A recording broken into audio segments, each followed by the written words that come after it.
सोचिए जरा, अगर आपका सबसे पक्का दोस्त सबके सामने आपकी कमजोरियां गिनाने लगे तो कैसा लगेगा? अजीब है ना? पर हाल ही में अमेरिका ने अपने यूरोपीय दोस्तों के साथ कुछ ऐसा ही किया है। चलिए समझते हैं कि इस चौंकाने वाले कदम के पीछे अमेरिका की असली मंशा क्या थी। आखिर उस डॉक्यूमेंट में ऐसा लिखा क्या था जिसने इतना हंगामा खड़ा कर दिया? सुनिए, उसमें यूरोप को कहा गया कमजोर, आत्मविश्वासहीन और एक गिरती हुई शक्ति। मतलब सीरियसली, अपने सबसे करीबी साथियों के लिए ऐसे शब्द? ये बात वाकई चौंकाने वाली थी और इसने डिप्लोमैटिक सर्कल्स में तो जैसे भूचाल हिला दिया। सबसे बड़ा सवाल कि दुनिया की सबसे बड़ी सुपर पावर अपने ही दोस्तों को पब्लिकली क्यों नीचा दिखाएगी? ये कैसी दोस्ती है भाई? क्या ये कोई सोची समझी चाल थी या फिर कुछ और ही चल रहा है? जाने के लिए हमें एक ऐसे शख्स की बात सुननी होगी जो इस खेल को अंदर बाहर दोनों तरफ से जानता है। हम बात कर रहे हैं अमेरिका के पूर्व CIA चीफ और 4 स्टार जनरल डेविड पेट्रियस की। चलिए उनके नजरिए से समझते हैं कि इस कहानी के पीछे की असलियत आखिर है क्या। है ना, वो काफी चौंकाने वाला है। वो कहते हैं कि ये कोई हमला नहीं था, बल्कि ये एक जरूरी वेकअप कॉल थी।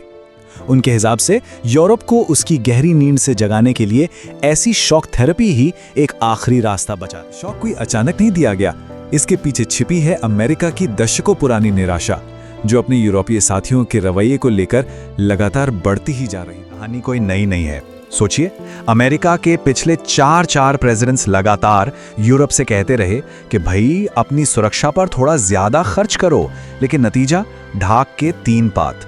दशकों तक यूरोपीय देशों ने सलाह को कह सकते हैं एक कान से सुना और दूसरे। फिर आया ट्रंप एडमिनिस्ट्रेशन और उन्होंने नरमी वाला रास्ता छोड़कर सीधे सीधे दबाव डालना शुरू कर दिया। और मजे की बात यह है कि इसी दबाव ने वो कर दिखाया जो दशकों की मीठी मीठी बातें नहीं कर पाई थीं। इसने यूरोप को अपनी पॉलिसी बदलने पर मजबूर। दबाव का नतीजा क्या निकला? नतीजा ये है कि नेटो के वही यूरोपीय सदस्य जो सालों से टाल मटोल कर रहे थे, अब अपनी GDP का 5% डिफेंस पर खर्च करने के लिए तैयार हो गए हैं। ये यूरोपियन सिक्योरिटी पॉलिसी में एक बहुत बड़ा बदलाव। कहानी के सेंटर में है यूक्रेन का युद्ध। इस संकट ने एक बात तो बिल्कुल साफ कर दी है कि एक मजबूत और आत्मनिर्भर यूरोप की जरूरत आज पहले से कहीं ज्यादा है। पर देखें तो हालात बिल्कुल अटके हुए हैं। शांति वार्ता एक तरह से रुकी हुई है क्योंकि रूस और यूक्रेन दोनों में से कोई भी अपनी मांगों से पीछे हटने को तैयार नहीं। रूस को डोनबास चाहिए और वो चाहता है नाटो और दूर रहे। वहीं यूक्रेन अपनी जमीन और सुरक्षा की गारंटी पर अड़ा हुआ। पेट्रियस के मुताबिक किसी शांति समझौते की उम्मीद करना फिलहाल बेकार है। उनका साफ मानना है कि प्रेसिडेंट पुतिन अपने असली मकसद यानी यूक्रेन पर पूरा कंट्रोल से पीछे नहीं हटने वाले हैं। सवाल तो और भी बड़ा है और वो है पैसे का।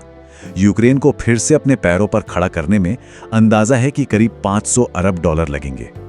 अब सवाल ये उठता है कि इतनी बड़ी, इतनी भारी भरकम रकम आएगी कहां से?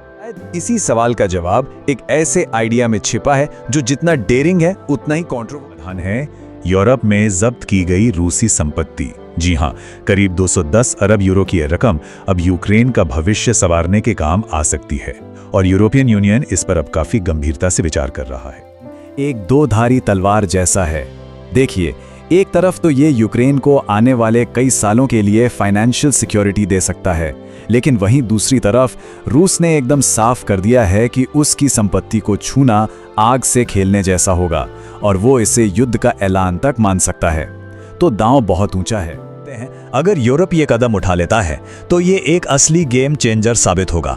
ये सिर्फ यूक्रेन को आर्थिक तौर पे मजबूत नहीं करेगा, बल्कि ये युद्ध का पूरा पासा ही पलट सकता। हम उसी सवाल पर वापस आते हैं, क्या अमेरिका की ये शॉक थेरेपी दोस्तों के बीच दरार डालने वाली एक कड़वी गोली है या फिर ये वो जरूरी दवा है जो यूरोप को भविष्य की चुनौतियों के लिए ज्यादा मजबूत और आत्मनिर्भर बनाएगी?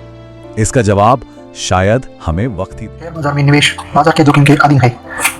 मैं कोई सेबी पंजीकृत रिसर्च एनालिस्ट नहीं हूँ। मेरी तरफ से मैं बेस्ट जानकारी प्रोवाइड करने का पूरा प्रयास करता हूँ, पर शेयर मार्केट में कोई भी ट्रेडिंग या निवेश का सिस्टम 100% परफेक्ट नहीं होता है।